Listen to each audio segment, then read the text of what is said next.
Hey, man, what's good, man? We got Lil Grim here, man. I'm back at it. He brought me out of retirement. I ain't out of retirement. I was about to quit, but he brought me back. But what's good, man? How you been? Like, I'm good, man. How you, my guy?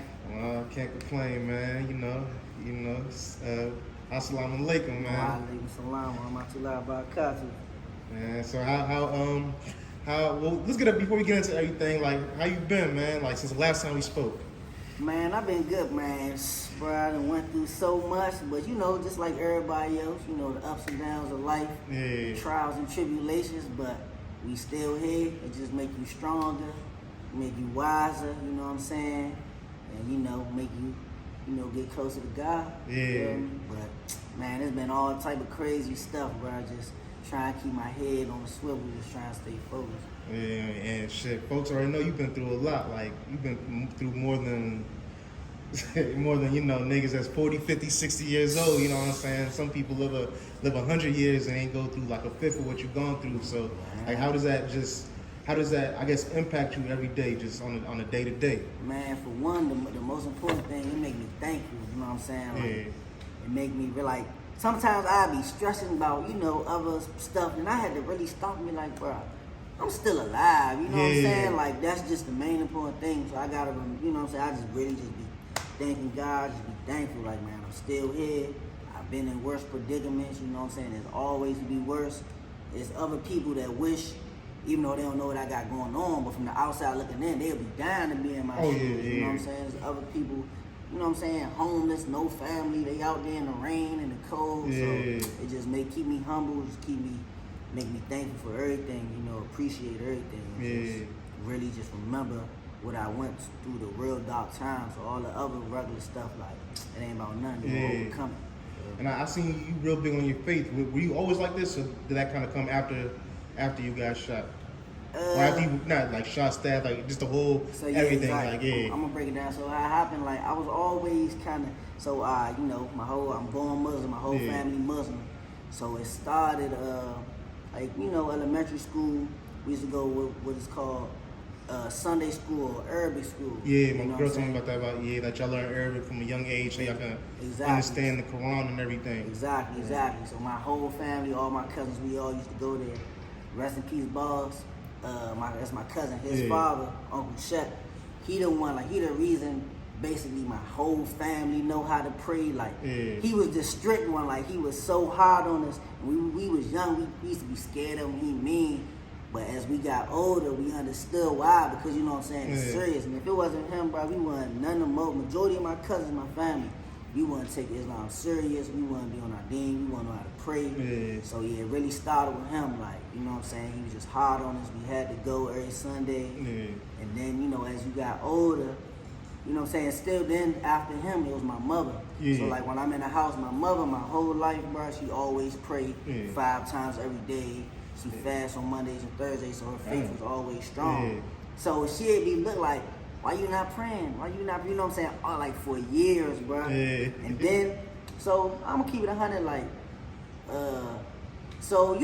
like some, I don't know everybody, but just on some realistic stuff, sometimes you'll have that thought like, man, what if is God real? Or, you know what I'm saying? What if it's not the right religion? You know what I'm saying? Whatever.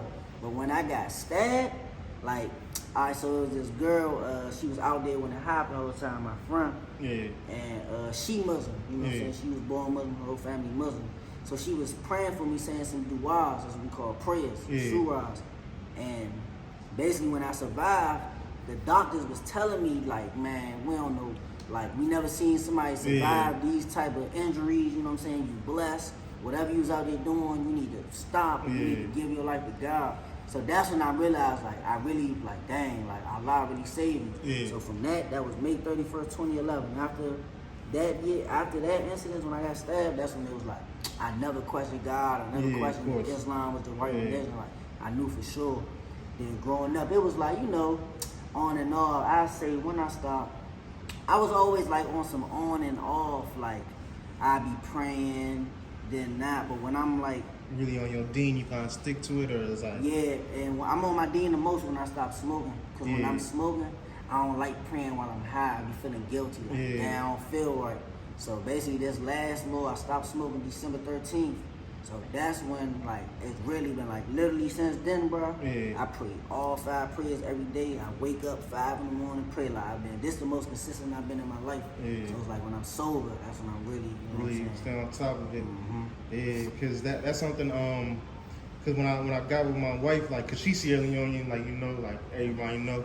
Like, that's the first time I got around real, she not Muslim, she Christian, but, like, all her friends are Muslim. You know, so long area, they got, it's 50-50 down the line. Exactly. That's the first time I got around, like, real Muslims, you know what I'm saying? Like, outside, like, the ones you knew at school, but, like, I never really understood Islam. Or I won't say didn't understand, it was just, like, you wasn't exposed to it. Yeah, it wasn't exposed to it. I didn't really I only got to see the fake DMV Muslims, the niggas who just go to jail and become Muslim because they scared, you know what I'm saying? Like, you know, like, it gave me a different appreciation of it, and a better understanding of it.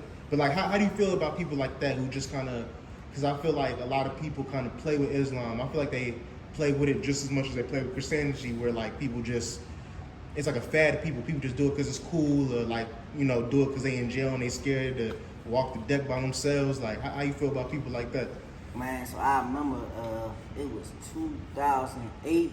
Oh yeah, when the Muslim wave hit the DMV. Bro, I swear, bro, like, in elementary school, I remember, like, from what I knew, like basically, well, like, from elementary to middle school, high school, I was, like, really, like, one of the only, I'm not the only Muslim, but I was, like, people, if they was Muslim, they didn't even let it be known. Like, it was just, like, private. It wasn't normal. Like, you say you Muslim, like, they look at you weird.